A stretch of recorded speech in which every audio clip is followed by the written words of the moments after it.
Hello दोस्तों, कैसे हैं आप सब। Welcome back to my channel. उम्मीद करती हूँ कि आप सब बहुत अच्छे होंगे।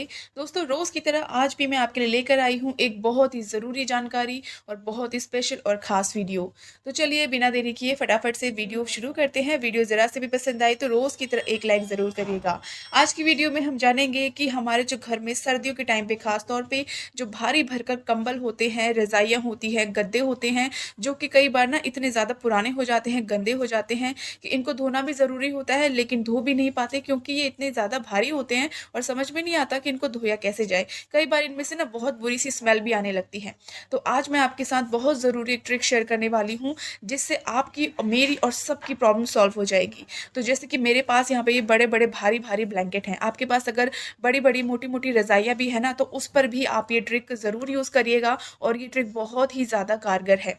तो यहाँ पर जैसे कि आप देख सकते हैं कि मैंने काफ़ी भारी ब्लैंकेट लिए हैं, कंबल लिए हैं। अब सर्दियों के दिन होते हैं ना, तो हम इनका यूज़ करते हैं, लेकिन धीरे-धीरे जब इसे हम यूज़ करते हैं तो इनमें बड़ी बुरी सी स्मेल आने लगती है और कई बार हम इन्हें जब सँभाल कर रख देते हैं कि अगली सर्दियों में यूज़ करेंगे, तो जब निकालते हैं तब भी इनमें बहुत बुरी स्मेल आती है। तो आप एक काम कर सकते हैं, कई बार ऐसा होता है कि ना बाहर धूप नहीं होती है और हमें समझ नहीं आता कि हम इन्हें साफ़ कैसे करें, इनकी स्मेल कैसे जाएगी। तो यहाँ पर जैसे कि आप देख सकते हैं कि मैंने एक ब्लैंकेट लिया है, कंबल लिया है और इसे पूरा अच्छे से बिछा दिया है। तो आपको क्या करना है, यहाँ पर मैंने लिया है बेकिंग सोडा, जिसे मीठा सोडा भी कहा जाता है। जी, मीठा सोडा होता है, ये अक्सर सभी घरों में मिल जाता है, खास तौर पे इसका यूज़ खाने में किया जाता है। लेकिन आज हम इसे यहाँ पर जो हमने भारी भरकम कंबल लिया है, इसको साफ करने के लिए करेंगे। तो आप इसका यूज़ ज़रूर करिएगा। इससे ना आपको बार-बार ये भारी भरकम कंबल या फिर गद्दों को धोने की और साफ करने की ज़रूरत नहीं पड़ेगी।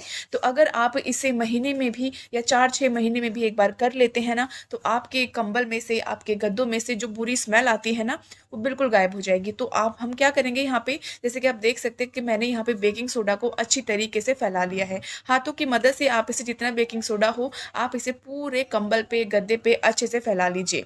उसके बाद ना आपको करना क्या है कि ये जो भारी भरकम कंबल है ना, जिनको धोना बहुत मुश्किल लगता है लेकिन धोना भी ज़रूरी होता है, तो इसे हम 1 घंटे के लिए ऐसे ही छोड़ देंगे, कम से कम 1 घंटे के लिए। उसके बाद आपको लेनी है पुरानी कोई भी जुराब, कोई भी सॉक्स ले लेनी है, नई पुरानी, जैसा भी आपके पास हो, जैसा भी आपको पसंद हो, आप उसको एक बार हाथ में पहन लीजिए। अब इसका यूज़ कैसे करेंगे वो देख लीजिए। इतना अच्छा तरीका है ना कि 1 घंटे के अंदर ही जितनी भी कंबल और गद्दे की स्मेल है, वो पूरी तरीके से बेकिंग सोडा अपने में ऑब्जॉर्व कर लेगा। उसके बाद आपको क्या करना है, यहाँ पर हम जो जुराब हमने हाथों में पहनी है, इसको हम कैसे यूज़ करेंगे। जैसे कि आप देख सकते हैं कि बेकिंग सोडा अच्छे से पूरे ब्लैंकेट पर फैल गया है। तो यहाँ पर अब क्या करना है आपको, जितना भी बेकिंग सोडा हमने इसके ऊपर गिराया है, इसे अपने हाथों में, जुराबें जो हमने पहनी है, इसकी मदद से आपको इसे अच्छे से झाड़ लेना है। तो पहले हम इकट्ठा कर लेते हैं, जैसे कि मैं यहाँ पर कर रही हूँ, ताकि सारा बेकिंग सोडा एक जगह पर आ जाए और सारा बेकिंग सोडा इधर-उधर ना फैल करके एक जगह पे इकट्ठा हो जाए। तो जुराबों की मदद से जितना भी बेकिंग सोडा होगा और जितनी भी धूल, मिट्टी, गंदगी होगी, वो एक जगह पे आके इकट्ठी हो जाएगी। अब ये जितना भी बेकिंग सोडा आप देख रहे हैं ना, इसको आपको यूज़ नहीं करना है, इसको अब आपको फेंक देना है या फिर आप किसी और चीज़ में यूज़ कर सकते हैं। जैसे कि अगर आपके जूतों में से बहुत ज़्यादा स्मेल आती है, तो इस बचे हुए बेकिंग सोडा को फेंकने की जगह आप अपने जूतों में यूज़ कर सकते हैं। या फिर अगर आपके फ्रिज में से बहुत बुरी स्मेल आती है, किसी भी तरह की कई बार खाने-पीने की चीज़ें फ्रिज में खुली रह जाती हैं, तो भी उसमें स्मेल आती है, तो इस बचे हुए बेकिंग सोडा को फेंकने की जगह आप इसे फ्रिज में भी किसी बर्तन में रख दीजिए। आपके फ्रिज की जितनी भी गंदी स्मेल है, वो पूरी तरीके से बेकिंग सोडा ऑब्जॉर्व कर लेगा। तो आपका ना ये बेकिंग सोडा बिल्कुल ख़राब नहीं होगा, लेकिन इसका आप यूज़ ना खाने में बिल्कुल मत कीजिएगा, क्योंकि हमने इन गद्दों के ऊपर और कंबल के ऊपर इसका यूज़ किया होगा। तो इस सिर्फ़ बेकिंग सोडा और एक सॉक्स की मदद से आपका जो ब्लैंकेट है, वो पूरी तरीके से गंदगी से मुक्त हो जाएगा और साथ ही साथ किसी भी तरीके की जो बुरी स्मेल होती है, वो भी बिल्कुल ख़त्म हो जाएगी।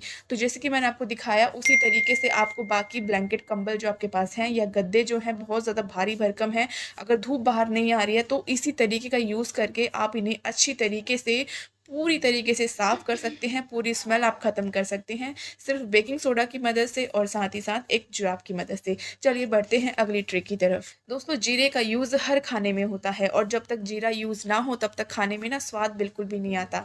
कई बार लेकिन हम जो जीरा मार्केट से लेकर आते हैं, तो इसके अंदर ना कई बार आपने देखा होगा कि इसमें थोड़ी बहुत हल्की-हल्की मिट्टी जैसी लगती है, लेकिन हमको वैसे तो पता नहीं लगता, लेकिन हम जब खाने में यूज़ करते हैं, तो नीचे जाकर ये तले में बैठ जाती है और कई बार खाने में आपको भी हल्की फुल्की मिट्टी लगती होगी। तो आप क्या करिएगा, जब कभी भी चाहे आप पैकेट वाला जीरा भी लेकर आते हैं तो भी इसको एक बार अच्छे से साफ़ ज़रूर कर लीजिएगा।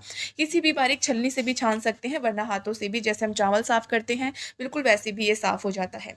तो यहाँ पर ना हम बात कर रहे हैं टेस्ट की। तो अगर आपको अपने खाने का टेस्ट 100 गुना बढ़ा लेना है ना, तो आप इस ट्रिक को ज़रूर से यूज़ करिएगा। और इसे एक बार यूज़ करेंगे ना तो आपको इतना पसंद आएगा कि आप हर बार इसे यूज़ करना चाहेंगे। तो जब कभी भी आप जीरा लेकर आते हैं, साफ़ करने के बाद आपको एक काम ज़रूर करना है। आप कढ़ाई के अंदर जितना भी जीरा आप लेकर आए हैं उसे डाल दीजिए और बिल्कुल गैस की फ्लेम को बिल्कुल मीडियम रखिए, और अगर कढ़ाई ज़्यादा गर्म हो जाती है बहुत, तो आप इसे बिल्कुल लो कर दीजिए। यहाँ पर जीरे को हल्का-सा आपको ड्राई रोस्ट कर लेना है।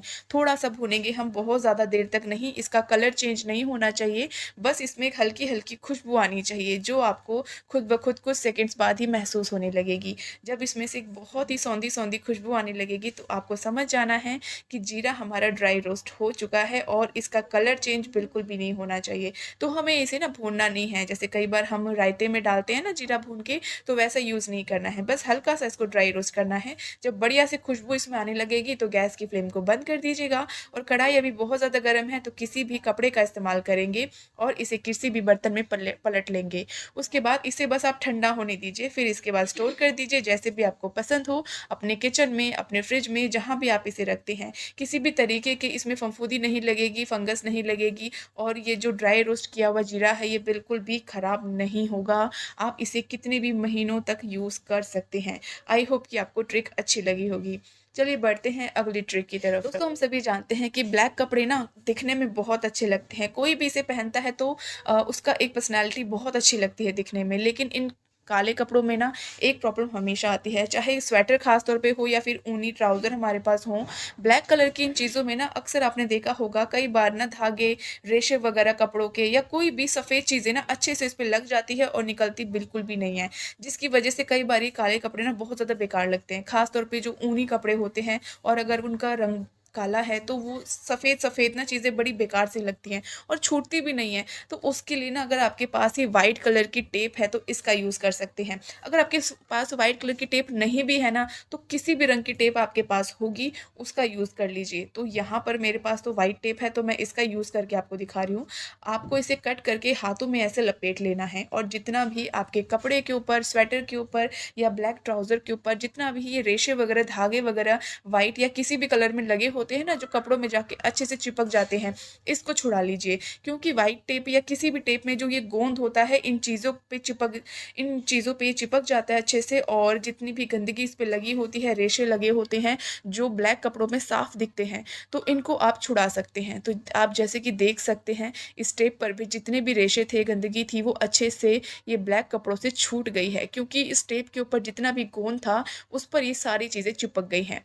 उम्मीद करती हूँ कि ये ट्रिक भी आपको यूज़फुल लगी होगी। तो दोस्तों, ये कुछ ऐसे ट्रिक्स थे जिनका इस्तेमाल अगर आप करते हैं ना, तो किसी तरीके का कोई खर्चा भी नहीं होता है और साथ ही साथ आपका नुकसान भी नहीं होता है, और इस ट्रिक का यूज़ करके आपका काम भी आसान हो जाता है। खास तौर पे ब्लैंकेट वाली ट्रिक तो आप ज़रूर से यूज़ करिएगा, जिससे आपका ना भारी भरकम काम आसान होगा। वीडियो अच्छी लगी हो तो वीडियो को एक लाइक ज़रूर करिएगा। चैनल को सब्सक्राइब करना बिल्कुल ना भूलें। कल मिलेंगे ऐसे ही कुछ नई टिप्स के साथ। Bye bye.